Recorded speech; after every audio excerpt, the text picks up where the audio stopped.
9 मई पर कोई समझौता होगा ना ही डील। आर्मी चीफ का दो टोक पैगाम। सियाह बाप के किरदारों को हिसाब देना पड़ेगा। मासूम बनने वाले रहनुमाओं के खिलाफ वाज़ेह सबूत हैं। बरगलाए लोगों को सुप्रीम कोर्ट के हिदायत पर पहले ही शक का फायदा दिया जा चुका। जनरल आसिम मुनीर की लाहौर गैरिजन के दौरे पर गुफ्तगू। 9 मई में बानी पीटीआई का भरपूर किरदार, तहरीक इंसाफ बराह रास्त मुलविस करार।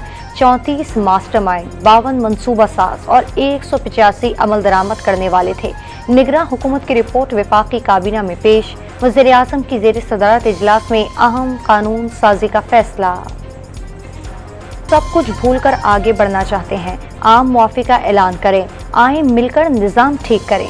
अली अमीन गंटापुर ने 9 मई यौम स्याह करार दे दिया।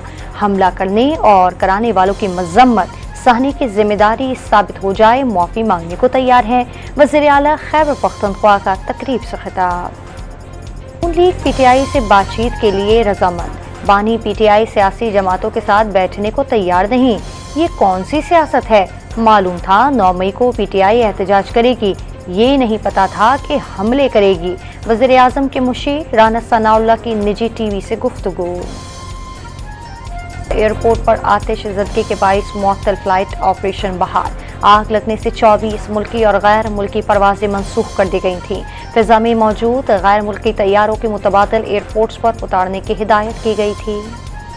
पाकिस्तान और आयरलैंड के दरमियान 3 मैचों की सीरीज का पहला T20 आज खेला जाएगा। मोहम्मद आमिर लाहौर से आयरलैंड के लिए रवाना, पहला मैच नहीं खेल सकेंगे।